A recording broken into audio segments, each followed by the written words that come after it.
Please welcome your panelists for What's Next in the Hunt for Yield in Credit, moderated by Senior Special Writer at the Wall Street Journal, Justin Baer. Good morning, everyone. We have a great panel here today. I'm very excited to be here. And of course, the topic is what's next in the hunt for yield and credit. It's a question we'll pose to our panelists. And I won't go through their entire bios right now. I encourage you to look online. But just to get us going and get to the questions, we'll introduce everyone real quickly. First, we have Mike Buchanan. He is Deputy Chief Investment Officer at Western Asset Management, or WAMCO, in nearby or somewhat nearby Pasadena. We have Bob Kricheff. He is a portfolio manager and global strategist with Shenkman Capital.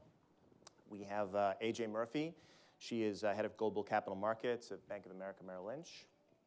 We have Fred Orlan. He is global head of fixed income at Jefferies. And last but not least, we have Stracke. He is managing director and global head of credit research at PIMCO, another California bond manager. So I just real quickly wanted to set the scene a bit. It's been a pretty interesting stretch for bond investors.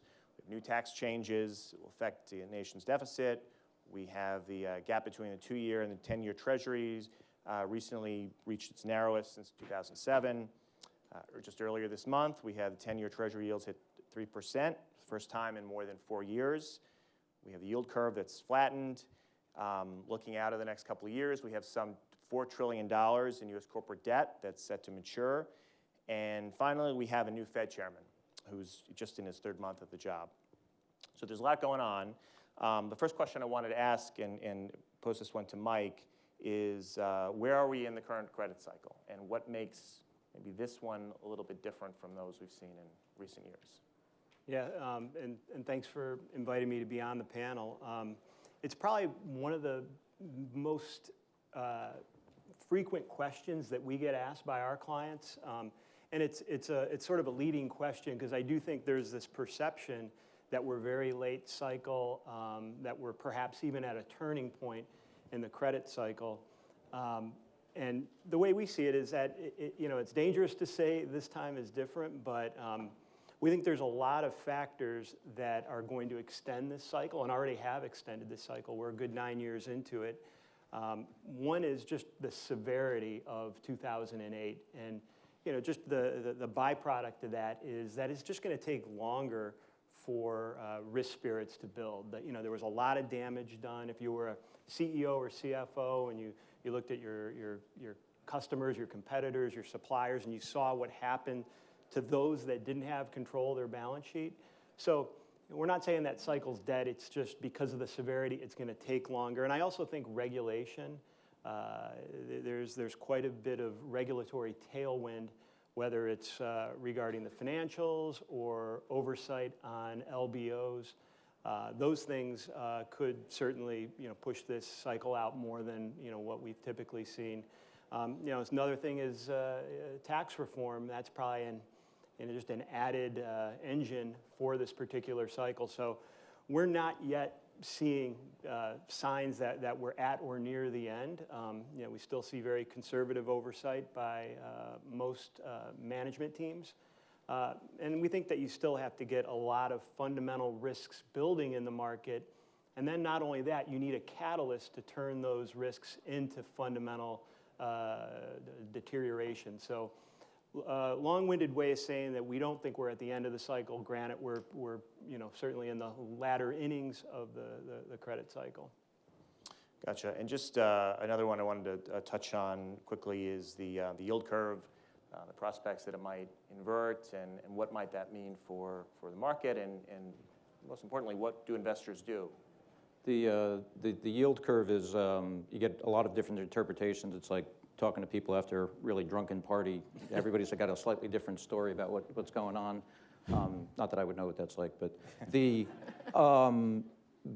yield curve traditionally, when it starts to flatten, and this is a Baer flattener, is people think that you're seeing slower inflation, that you're seeing a slowdown in the economy, and we're not really seeing that. We're continuing to see economic growth even in this cycle, even though it's been going on for a long time. The compounded growth really ranks at like the 5th or 6th cycle, not the second longest cycle when you look at the growth rather than just the time it's been taking. But I think the credit curve is different than it's been in the past. You know, just like you said, there are things that are different. The Treasury market is very different now. You know, if you go back and try to look at all the different times that the curve is flattened, you can't just extrapolate what's happened in the past from that, because there's a lot more speculation that goes on in the Treasury curve. You know, the volume that's done in futures and forwards is massive. The dollar's not as dominant anymore. I mean, the last time we saw a big flattener in the yield curve, the euro was only 6 years old. So people weren't really using that as a separate speculation. So I think a lot of the historical data on yield curves is very different. Not particularly worried that the yield curve is flat now. Obviously, we've got to watch it. But I think that the markets just aren't believing that we're going to see the same level of inflation that the Fed is thinking that we're going to see. Then there's the whole, you know, inverted yield curve issue. You know, are we supposed to panic every time there's an inverted yield curve? It's all based on this study done by the Fed that, you know, yield curve inverts, you end up having a recession, you know, somewhat after that. You know, it's a little bit to me like saying that, you know, Lincoln being shot triggered World War I. You know, these lags are different, and you can't always get correlation and causation. You know, the first two times that they cited in 78 and 89, it took about 1.5 years before we had a recession. But then in 98 and in 2005, it took almost 3 years. So between the supposed signal and the event, the gap is widening. And, you know, I don't think it's a great signal, because if you sold the S&P 500 when the yield curve inverted in 98, or if you sold it in 2005, you left a 22% return on the table and a 30% return on the table. So it may be a signal, but it's not something to panic about if it happens. I mean, the press may panic about it. Maybe a little bit. Anyone want to make a call about whether it happens? Yeah, no, please.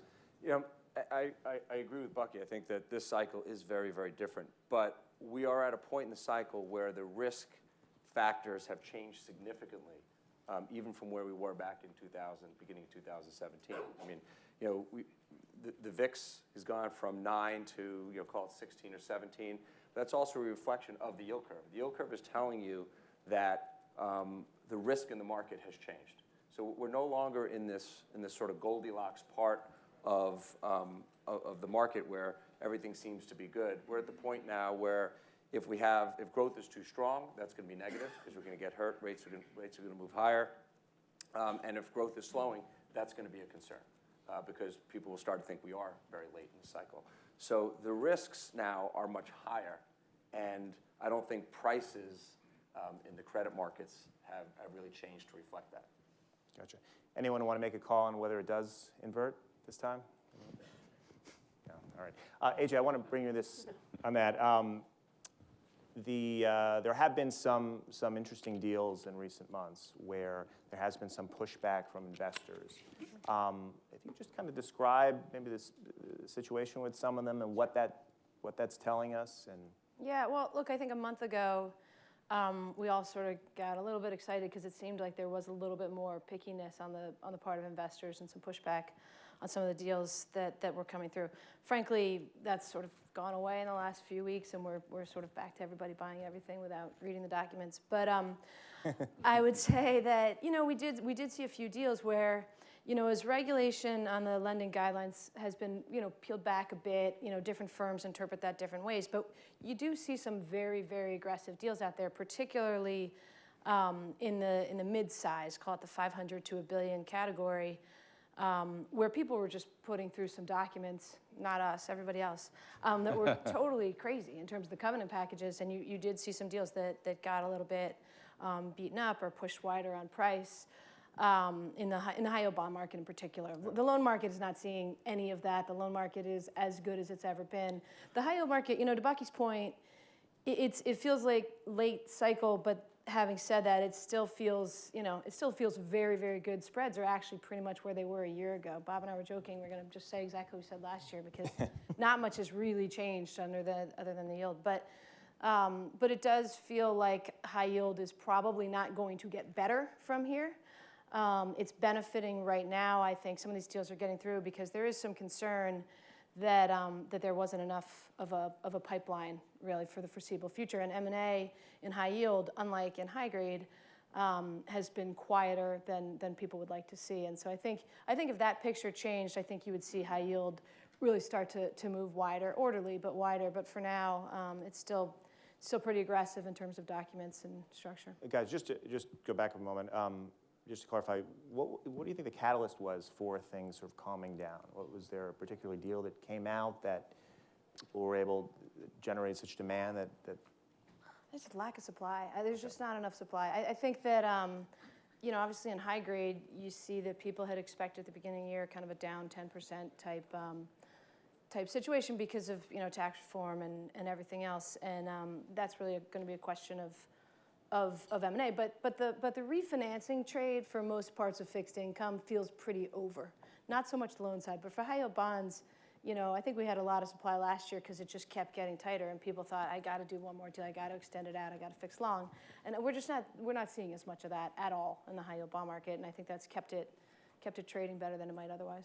Gotcha. Yeah, but I do think, though, that the high yield market has been benefiting from this extension of the economy because a lot of the credits are improving. I mean, the upgrade to downgrade ratio is very positive. I mean, if you take iHeartRadio going to default out of the statistics, so you've been seeing the credit improvements occur.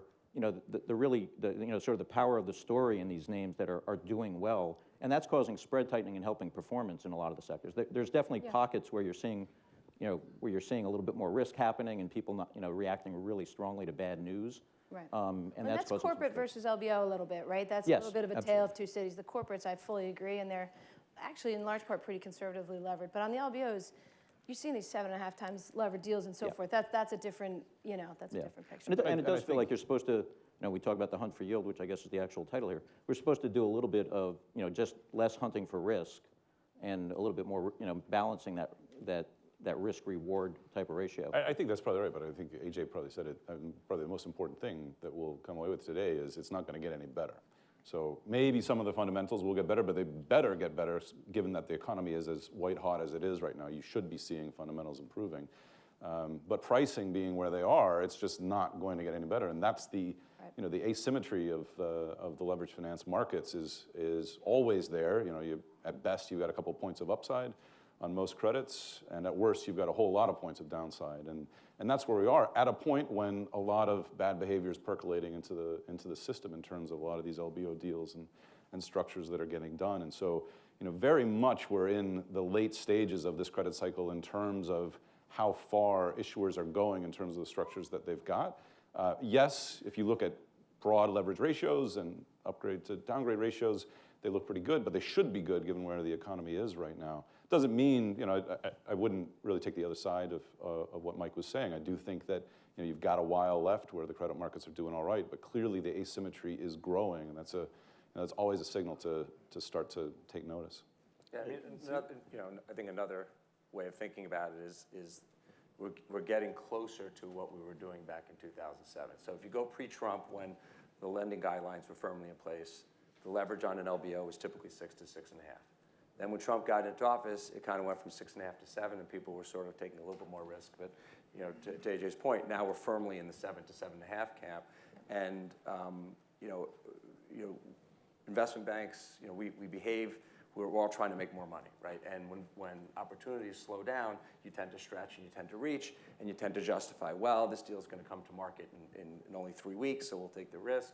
And slowly but surely, you tend to rationalize why you're taking more risk, and we're definitely seeing that happen. I think sorry, Fred, I think we're entering, we're starting to talk about relative value. So when I was talking earlier, you're talking about the backdrop for credit, and we do think the backdrop for credit is supportive. Fundamentals tell you that. I think leverage trends in the high yield market tell you that. But when you start talking about relative value, that's a different story. Spreads at, what are we at, 320 over, yields barely above 6%. I certainly wouldn't make the case that there's a table-pounding opportunity in high yield and you should have maximum amounts of exposure. What I would say is this market is becoming much more bifurcated, where we're still finding a number of really compelling opportunities in high yield. You got to look hard for them, but they're out there, and I think they give you very, very attractive risk-reward profiles. But I think the market as a whole, a little vulnerable. We have not kept pace with the movement in rates. We've actually tightened year to date, where IG's out, probably about 10 to 15 year to date. So just a different dynamic. One is we can talk about the fundamental backdrop. You can still lose money on corporate credit even when fundamentals are good. It's about what's priced in. But you talk about bifurcation. You do have to realize that there really is a difference when you look at historical spreads. I mean, the LBO market, as AJ pointed out, is very different than the corporate market. LBOs have been a smaller and smaller percentage of the high-yield bond market. It's been a bigger percentage of the loan market. And actually, the credit quality of the high-yield market is now significantly better than it was, in the 07 cycle. It's, I think 1,000 basis points more of double Bs, about a year shorter duration, about a year shorter maturity. So there is different parts of the market. And quite frankly, I mean, I think one of the best things to do if you are hunting for yield is to really be able to have a flexible mandate right now and be able to find different opportunities, whether it's in loans, whether it's in bonds, whether it's in US dollar, whether it's in investing in a country with a different interest rate regime right now. And that flexibility, especially as we're a little bit later in the cycle, of course, we're always later in the cycle, you never move earlier. It really is where I think some of the best opportunities are. There's also, as you said, there's dislocations in the market that you can take advantage of when things are very tight too. And, being able to be opportunistic in some of these dislocations is a great. I think Bucky's point too on the bifurcation and what you can find is interesting in terms of how much that's often linked to liquidity. So, you'll probably talk more about what the liquidity is like. It's not great, right? So there are a lot of names that just traded, not a lot. There are names that traded at a discount because liquidity has just become so meaningful. And since I think the crisis, it's just ever more kind of a factor that people consider. So a lot of names sort of get left behind for that reason. And frankly, there are names that trade better than they should for that reason as well. So I think that's something to watch. And I think when you talk about relative value, you get into this question of how much illiquidity can you bear as an investor, because that's how you pick up yield. So you see so many funds that have been created to, saying that they have a longer, more patient cycle and so forth and can bear that illiquidity. And I think that's where people continue to try to find yield, because to Bucky's point, you're not, 6.5% high yield bonds on a good day is not that interesting. Fred, do you want to? Sure. I mean, the liquidity thing is interesting. I mean, one of the reasons why 2015, the fourth quarter of 2015 into the early part of 16 was so dramatic in terms of the lack of liquidity is you had a regulatory influence, right? The Fed went around and poked at all the insurance companies. They poked at all the mutual funds about how liquid their portfolios were, and so there's this massive unnatural seller of illiquid bonds, which really made them underperform. Additionally, hedge funds were getting redemptions. So what's changed since then? I mean, I think, and let the people who actually manage 40 Act funds comment on it, but I think people manage their liquidity better, and I think that they're more right-sized. And also, there's been a big transformation in the hedge fund industry going to locked up money. So more of the hedge funds that can play in illiquid securities have a capital structure that can support it. And as a result, I think that should prevent there being this massive underperformance in less liquid securities. But having been in this business a long time, they typically do underperform. Right. Gotcha. Christian, do you want to where should folks put their money these days? Yeah, well, okay, so we can talk about sort of more liquid and less liquid credit. And more liquid credit, I would caution against the notion that we're in a situation where the general fundamentals are solid. There are a lot of fundamentals that are good, but there are a lot of warning signs out there. Probably the most important one that we should all be focusing on is that corporate debt to GDP in the United States is at an all-time high.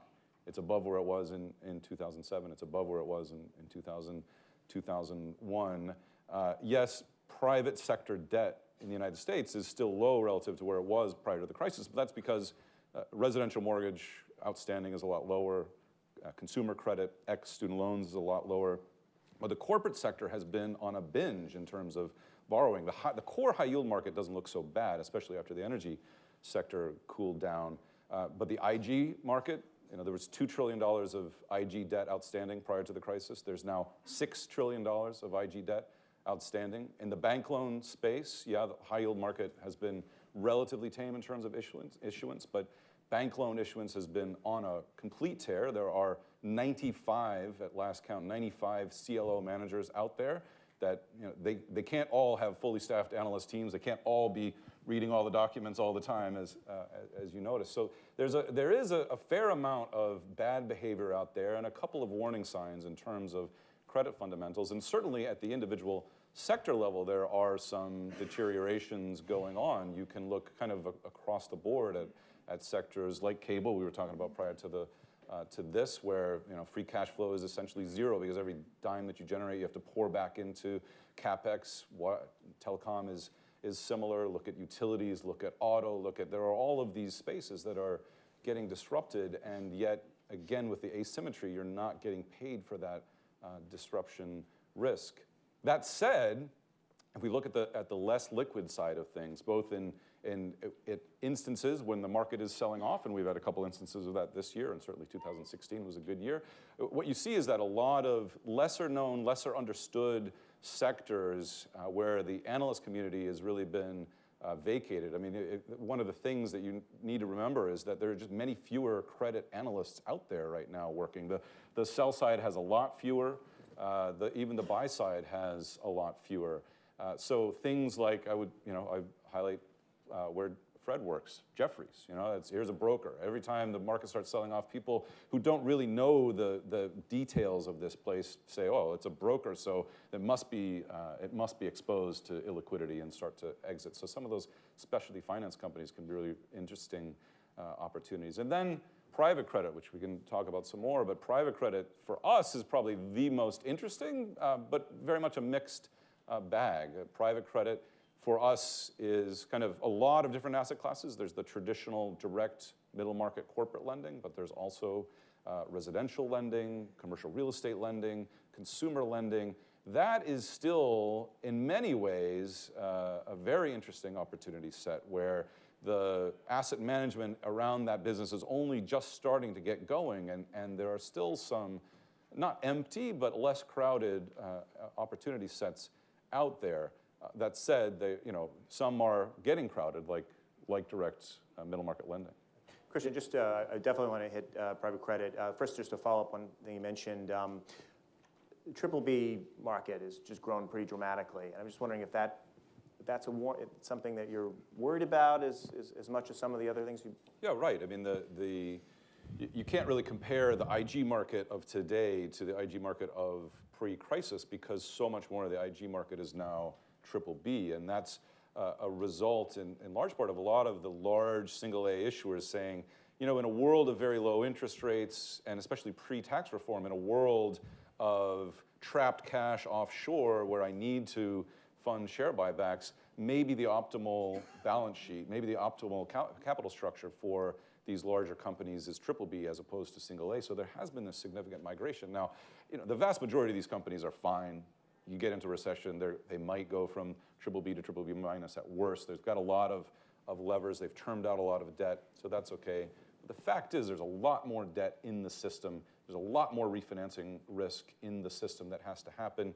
We can focus on high yield and say that high yield looks relatively good, but on the IG side, given the stock of debt, given the stock of refinancing risk that there is, that's always going to be an issue. Triple B, double B spread's only 80 basis points. But it is, one of you guys pointed out, and it's true, that the high-grade market has actually widened out from the beginning of the year. New issue spreads in IG at the beginning of the year were, close to negative, and then they got as wide as about 15 basis points, 10 to 15. Now they're back in a bit. But it is interesting to see that market has cooled down a bit more, and high yield didn't really follow that, which is, I think, somewhat unusual. And I think you're seeing there the marginal buyer, whether that's, in many cases, the Asian buyers shifting over to Europe. It surprises me that high yield hasn't reacted to that a bit more because of that spread compression. Well, I think some of it's the demand age. I mean, high yield has, continued to attract new buyers to it. It's become, we all know this, it's become more and more of an accepted asset class around the world. And I think that's something that's to change liquidity too, Fred, is like, you now have a significantly more diverse universe of buyers of high yield than you did 10 years ago. So they're not all, hopefully they're not all going to move in the same direction at the same time. And I think that demand for yield and the recognition that there are different ways to play high yield. You don't just have, it's not all the same asset class, has brought more money, and it's made it, to some extent, more stable than the triple B market. Right. Certainly from a trading perspective, it has been. AJ, I want to both ask you, take us inside the boardroom for a moment, looking at either the expectations for M&A activity this year or just broadly just new issues.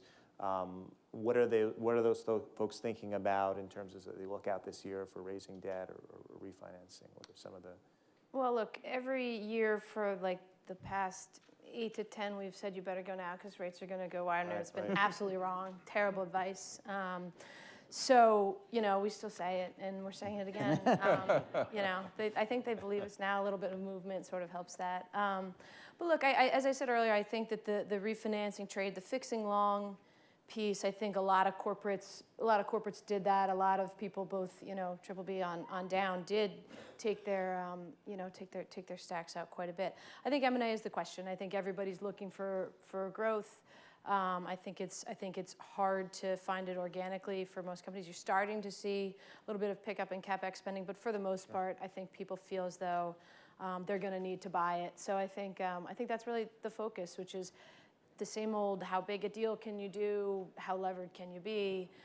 People are paying a lot of money for assets. So to the point about how much more levered things are. Which they are, you know, leverage is in that 7.5 time frame. But actually, the equity checks are big, right? If you look on average, they're closer to 40, which is a huge disparity from pre-crisis, actually. Does that mean that people are overpaying for assets or that the market's more conservative? I don't know. But one way or another, I think that there's a lot of focus on what M&A can work, how can you get a return off it, and how can you kind of push leverage in the right way to get big deals done. You see any sectors in particular where it looks like there could be more deal activity? Anything they're naturally going into a period of consolidation? I guess a few days late to say TMT, but Right. Good call. Yeah. No, I think it's a lot of them. I think it's TMT. I think you've got, you know, if you think about the impact of technology on almost every sector, almost every sector, you have a boardroom where they're sitting around saying, how is this going to impact us, and how are we getting ahead of this disruption that is invariably coming our way? And so I think a lot of people try to figure out how do you embed that into your strategy, and how do you kind of make that part of how you succeed going forward and don't find yourself vulnerable. Gotcha. Yeah, no, I mean, I don't profess to be an expert on this, but it seems to make sense to me that given the tax law changes, there will be more M&A. There's more cash flow, therefore people want to grow, and there'll be more opportunities for M&A. The question is how much of that will get done in the high yield market, and how much of that will get done through strategics. And you know, clearly with the liberalization of the leveraged lending guidance, it makes it easier for sponsors to be more competitive in that space. But with the extra cash flow that strategics have, it makes sense that in all of these carve-outs that we see as companies are restructuring and they're moving businesses around, you know, you see the strategics very prominently displayed. So I do think it makes it more challenging. So I'm not expecting to see really large LBOs, but they're certainly a lot more possible now than they have been. Gotcha. Yeah, but I mean, it does feel like there's a lot of M&A. It feels like the boardrooms are just percolating to do M&A deals, and you know, and it is probably making it harder for LBOs. And we're seeing it in the energy space more. And some of them are doing it to fight technology. I mean, I think this whole M&A announcement in the UK on the supermarkets was somewhat designed to get scale and to fight technology. And you know, I mean, disruption is part of being in business. I mean, it's a catchy word now, but it's always happened. It's called change. You know, pants came out. You had toga companies going out of business. You know, loincloth companies going out of business. So there's always disruption in business, and people are trying to figure out how to deal with it. Was now. that the catalyst for Amazon? Yeah, exactly. You mentioned the tax policies and potential byproducts of that. Mike, I want to take that back to you. You mentioned that earlier as well. What could that mean for credit beyond? So ramifications of tax reform. It's interesting. One is I do think, we talked earlier about this migration in investment grade credit toward triple B, and we're definitely seeing that. And I think Bob pointed out earlier that the double B portion of the high yield market is, if not as large as it's ever been, it's very close to being as large as it's ever been. But I do think that one of the outcomes of tax reform is going to be just a migration toward double B, or at least higher in quality, because you're not getting that benefit of the tax deduction or the interest rate reduction. So I think that's important. Obviously, lowering taxes overall is a good thing. So that, again, kind of as I referenced earlier, is a pretty healthy tailwind for credit. Gotcha. I do want to go back to private credit now. I know, Christian, you kind of gave your views on where you see the opportunities, maybe some of the riskier parts. So hoping that other folks might take that one on as well. I mean, on direct lending, I mean, real estate, I'm not going to comment on, there may be a lot of opportunities there. Well, I can comment on anything, but not today. I think the way that the direct lending business in the corp world is developing is somewhat scary. I don't think it's necessarily a good model right now. There are companies out there that are doing good things, and there are companies that are out there that I'm sure are getting good deals. But most of the studies that have been done by independent people show that these portfolios in direct lending in corporates tend to be 60 to 70% related to private equity. So we all talked about how LBOs have more risk. So you're talking about portfolios that have 60 to 70% of their portfolio all sort of LBO'd up. The other thing is there's been such demand in this space and so little supply. What happens is the direct lender then has to align themselves with a private equity firm. They really aren't able then to fight back and say, I don't want this deal, I don't want this covenant, because they'll say, okay, you're out of the queue. You're not going to get any more of our supply. So I don't think the balance and the risks right now in direct lending are what you really want to see. I'm sure there's exceptions, but and also like having, what are you really getting? You're getting a credit that's not marked to market. That can be a benefit, but the market tells you things. We all know that. The market can tell you when there's risk and when there's problems, and you're not taking a different level of risk or anything when you're doing it. I mean, you're just maybe getting less information. I mean, if you have a moldy piece of meat and you close the fridge door, it's still going to be bad, even if you don't see it. So I think that there are these risks that are developing in the way it's evolving. I don't think it's a bad idea, but I think in the corporate area there's I mean, right. I think Bob's spot on. I mean, this is a sector that once upon a time had a decent story around it, which is that banks weren't lending, and so these were areas that investors, asset managers could get in and do what the banks were not doing. But the reality is that bank commercial and industrial loans on balance sheet are at an all-time high. I mean, banks are making these loans. If somebody's not making, and I'll give you an actual real-world example, if a bank is not making a loan 7 times levered to a hospital bedsheet laundry company that has no growth whatsoever, there's a reason, right? There's a credit officer at that bank who said, yeah, I don't think 7 times for a... So this is just one example of many that we'll see, because we have people on the private side that look at some of these things, pass on most of them, but it's a perfect example of what you were talking about, where the PE sponsor came in and paid 12 times. So you've got 5 times of equity cushion underneath you, but really in through a cycle, where does a company that launders hospital bed sheets trade in the market? Probably not 12 times, despite recurring revenues, et cetera. And so, but the reality is that it's a private equity sponsor, and to get the next deal, you have to do this deal, and to get the deal after that, you have to do the next deal, and that's the business.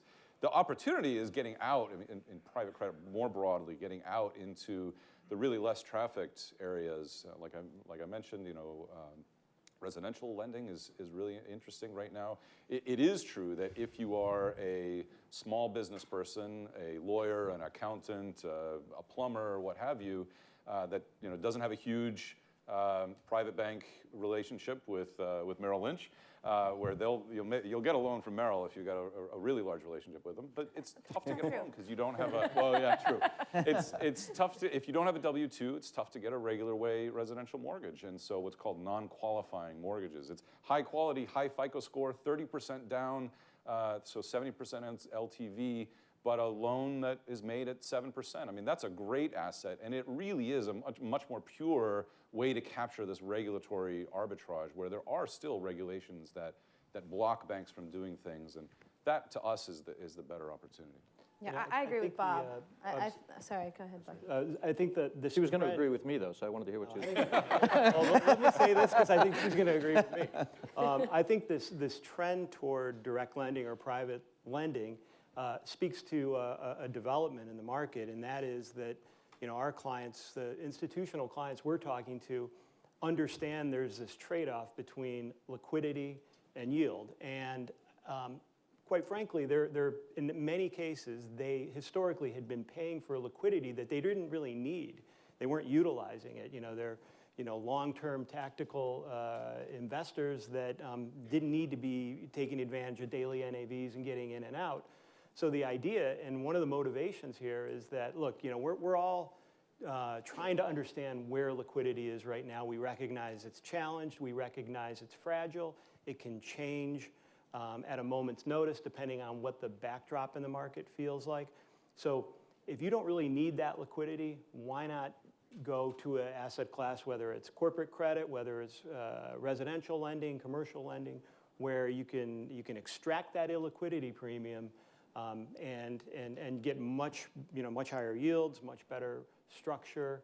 You have perhaps better collateral that you can negotiate.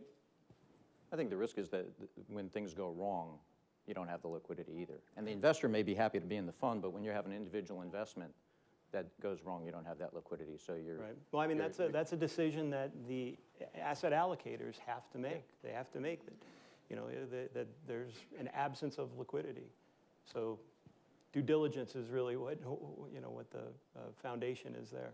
But I think Bob's point is, and Christian is making the same point, is that I think a lot of people all made that decision at the same time. Yep. Yeah. So it just feels like the number of funds that were created, or just a lot of people seem to be kind of crowding into it. And if you were going to say, is there a bubble in the market? To me, it's that. I mean, there are just so many people around that. And if you're Jeff and you're a Canadian pension plan, then sure, you're always going to be pretty good taking the long view. But if you're a guy who's saying, I don't like 6.5% high yield and I want to trade off, and then it's not 6.5 anymore, and there's any kind of underperformance or whatever else, I think you have to wonder if there's not people who are making that trade-off getting put into the situation where they're all competing for a finite number of deals. You've got these big prices because private equity has a ton of money, and they have to find stuff to do. And I do think that there is risk to that market, that it's really being chased a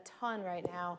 And actually, it's at a time when, speaking for B of A, and I think most of my competitors would say the same, we are at a point in time where we're putting more commercial bankers in the domestic market everywhere. We've hired tons of people to do more lending. So to your point, like, we want to make those loans, right? And so you just have to ask yourself, like, where is that headed? Because as we all know, if you go back and look at the list of bankruptcies that aren't related to fraud, it tends to be the smaller companies. So I don't know. I think that if there's a place where you have to be a little bit careful about it not being differentiated enough, it's that part of the market. Gotcha. Just to underscore that point, I think it's pretty interesting, because I think kind of conventional wisdom over the last few years is that with all the new capital rules, banks' balance sheets shrunk, that they're not lending as much, obviously creating all these opportunities. But as both of you pointed out, that's changing. And I just wanted to ask, looking out down in Washington and the prospect that the regulatory pendulum is going to continue to swing a little bit the other way, what that's going to mean for the capacity for the banks. Are they going to continue to be more aggressive, and will they continue to essentially take back some of that capacity? We don't, our bank is not looking to hold a bunch of 7 times laundry sheet companies. But there is, look, there's a large part of the country where you have business owners and private companies who need capital, and that's what we, and I think a lot of the other banks are looking to do more of. So, we're not seeing any kind of real leverage creep, and it tends to be pretty good profile stuff, just small and less banked opportunities. But I think a lot of people are all sort of focusing on that. So I think banks, we have to put more money to work. We need to do it in a relatively conservative fashion. But there's a lot of capital out there, and I think that just by definition, creates some things that maybe aren't that healthy when everybody's all doing it at the same time. I do think, in kind of be supporting what Mike was saying at the start about it being different this time. What is a little different this time is that the banks have gone through a fundamental transformation of the way that they take trading risk and liquidity risk. So banks will be out there actively taking on credit risk through corporate lending, through all sorts of different kinds of lending. But what really blows a bank up is when you've got an asset liability mismatch in terms of your liquidity and the assets that you're taking. And so, unfortunately for asset managers, banks we're not seeing any real change in banks providing a lot more trading liquidity into the market. Unfortunately or fortunately, it makes things less efficient, which helps generate alpha. And that doesn't seem likely to change. That is baked into Basel III and now Basel IV, and those are going to be a long-lasting reality that isn't going to change because of Trump or anybody else. And remember, we've got all the European banks that were the worst offenders in many ways prior to the crisis, and there is no Donald Trump, and the pendulum is definitely not swinging back there. Mm-hmm.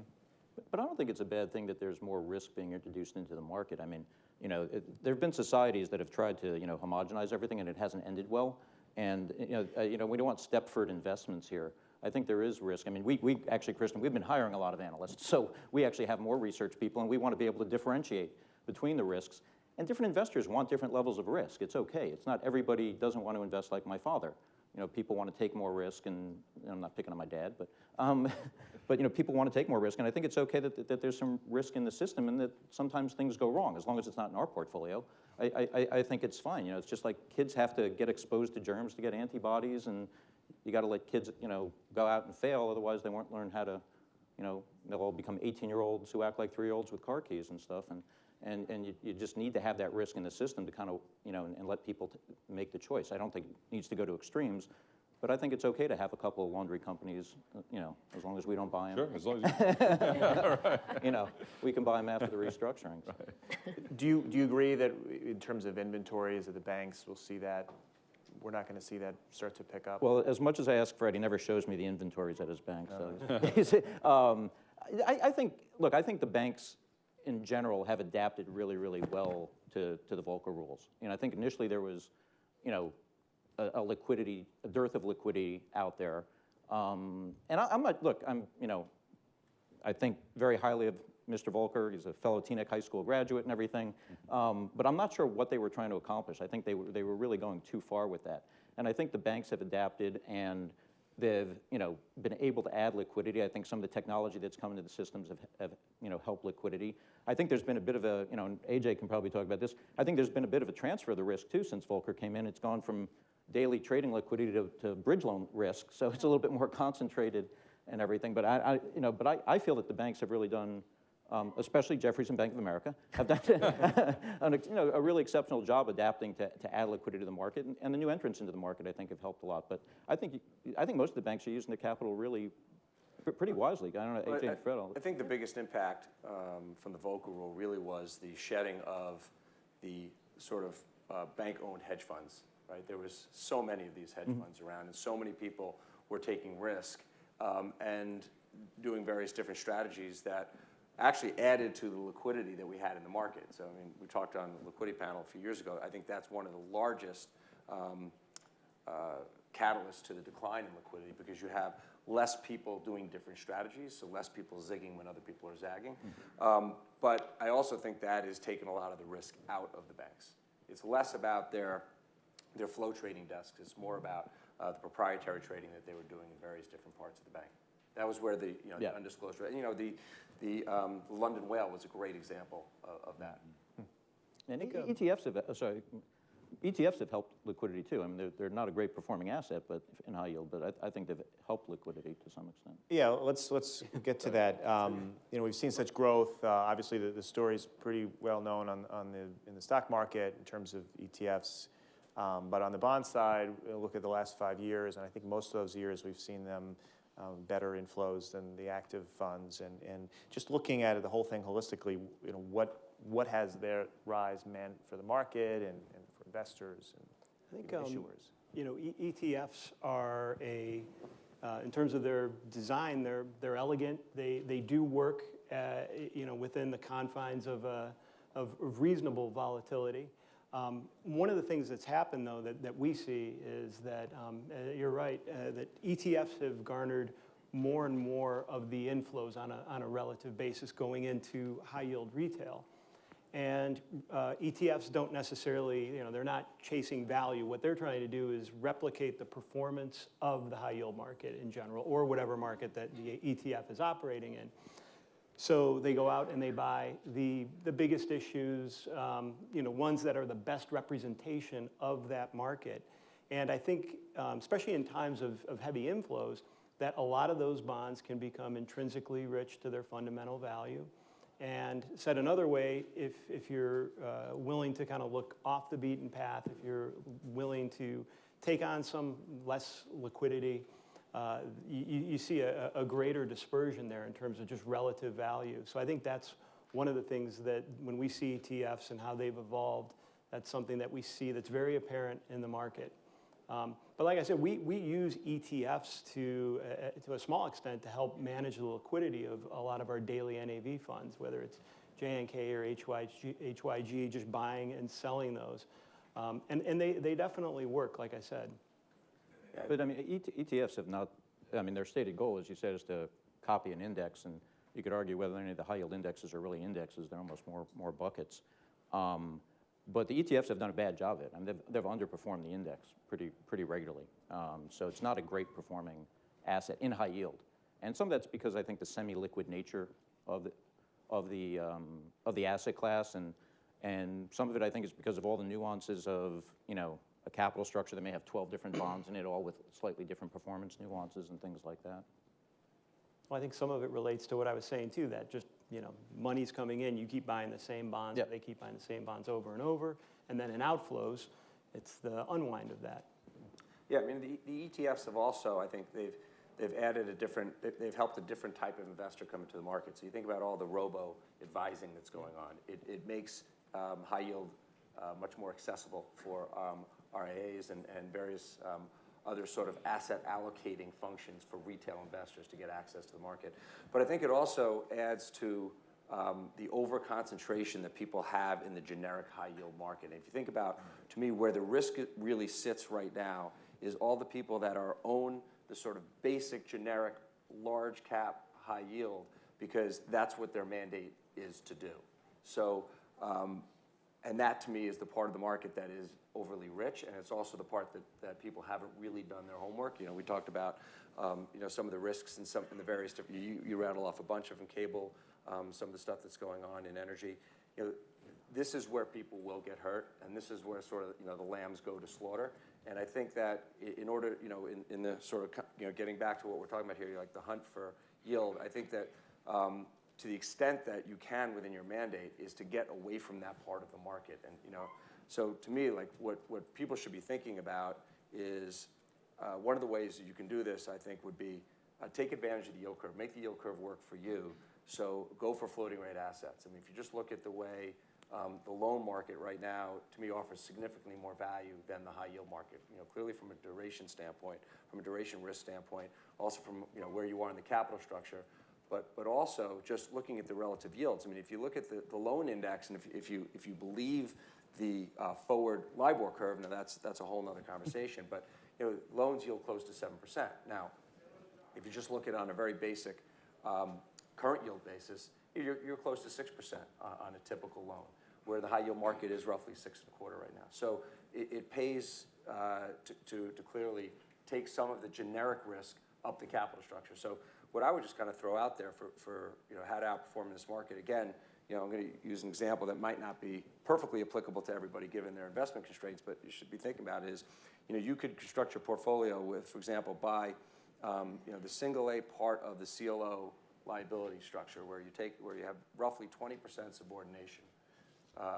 So you've really minimized your default risk, and you're going to be getting kind of 4.5% to 5% yield without taking a lot of risk.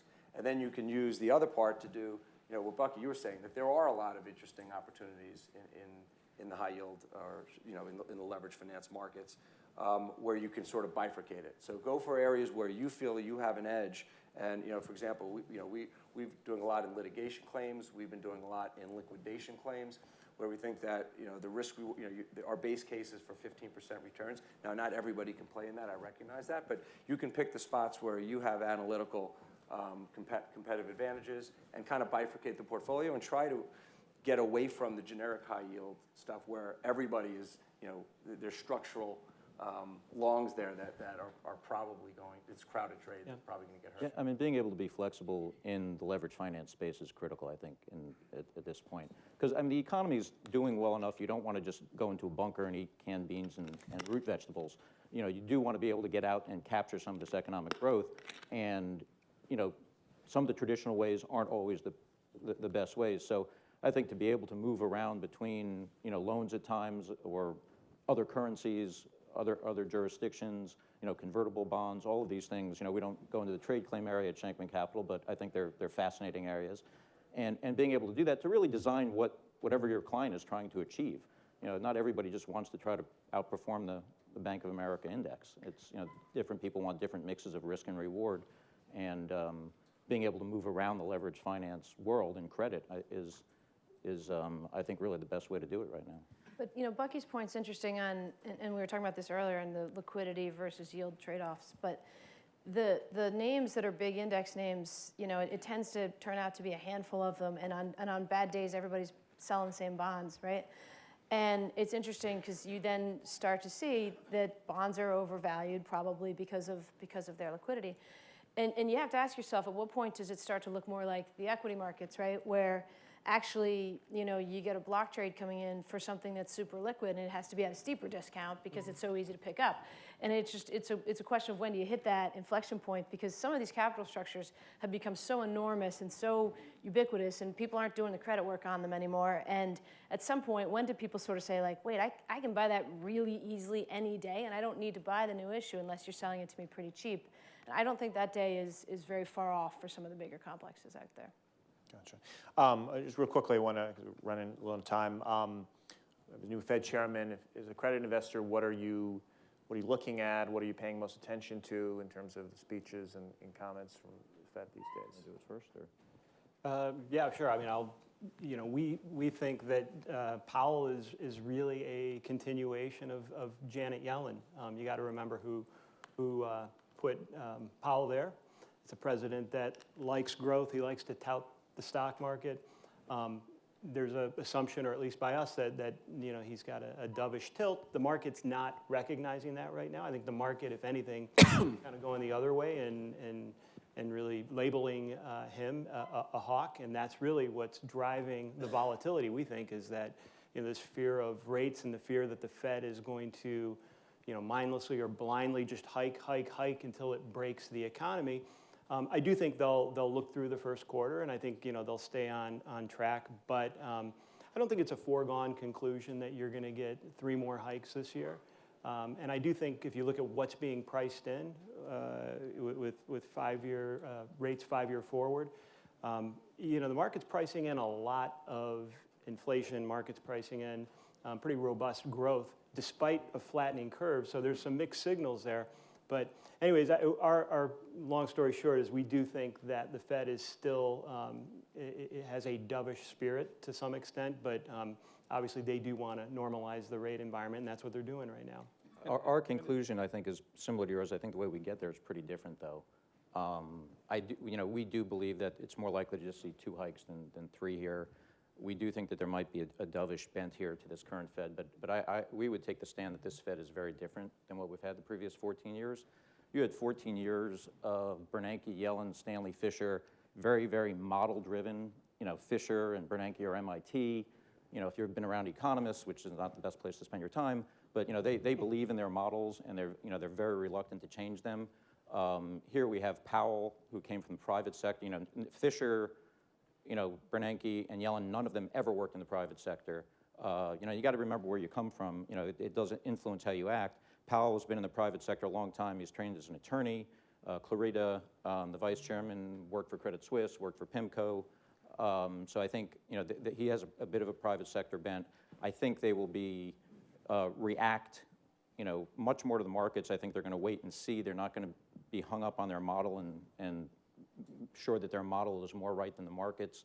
So I think they'll end up being a little bit more hesitant. And the conversations, I think, in the Fed are going to be very, very different with this Fed. It's, it's like conversation with a bunch of dentists and a conversation with the former members of Black Sabbath. They're going to be very, very different. And you see it already back to what Fred was saying. Why is the VIX, with the economy doing this well and consumer confidence and most business confidence really high, why is the VIX gone from 9 to 16, 17? Because you don't have the Fed going out there every time the market sells off saying, hey, whoa, things are okay, and if depending on what happens, we could do something different here. If you notice, the Fed has been really quiet when the markets have been selling off. They're not, you do see a real shift in terms of especially asset price targeting. And that was a real hallmark of the Bernanke-Yellen structure is asset price targeting, whether it's implicit or explicit. Here, this Fed is clearly a little more skeptical about asset price targeting, a little more skeptical about the need to keep the VIX down as part of a focus on financial conditions. And that actually, I think, creates a lot of opportunity for us. It's more healthy for markets in general, we would argue, and it's certainly more healthy for active managers, for banks, et cetera, where you do want to see a little bit of zigging and zagging and a little less every time the market sells off a little bit, the Fed stops the market from a healthy reaction. Yeah, I would add that, keep in mind that the Treasury is letting over $350 billion of securities roll off this year, most of which is back-weighted to the second half of the year. Fiscal 2019, we're going to have a borrowing requirement of another $275 billion. So there's going to be significantly more. The investing community is going to have to take on significantly more of the heavy lifting as it relates to funding the government. I mean, the 5-year yield's almost tripled since June of 2016. I think a lot of these things haven't snuck up on the market. The market, has this acute anxiety that, what you just said, that the Fed is clearly not being accommodative anymore. They're removing accommodation. And high yield's unchanged. Yeah, high yield's, I mean, you go back to February, it's tighter, right? Yep. Real quick one, AJ, I wanted to ask you about this. So you mentioned something to me, we spoke a week or so ago. The demand from foreign investors into U.S. bonds, how that, where are we with that? It's been obviously a big part of the buying over there. Yeah, I mean, I think, look, the liquidity has been pouring in from everywhere for quite a long time. And as I was referencing earlier, I think in high grade in particular, which I think is kind of where it starts, but maybe it's isolated, we're seeing a lot of that money shift into the European market. So I think, some of what they're doing in terms of currency trading and so forth, that's just making more sense to them right now. And there's a bit of an arb to be had. And you're seeing it. You're seeing it in the performance, that we were talking about of the BBB market in particular. Look, it's just a relative value play, and it will shift back, I think, at one point. But, if you look at just how much more outside money is coming in to the U.S. markets these days, it's clearly had a big impact, and shifts like that will manifest themselves in yield moves as they move around the globe. I think the Asian bid has definitely slowed down, and a lot of that driven by the cost of the hedge. It's become much more onerous now to hedge from U.S. dollars back into yen, and you can actually, going from U.S. dollars into euro, you can pick up yield. So Exactly. We have about 25 seconds. Anyone want to make a final words? Okay. Well, thank you so much for your time. yeah.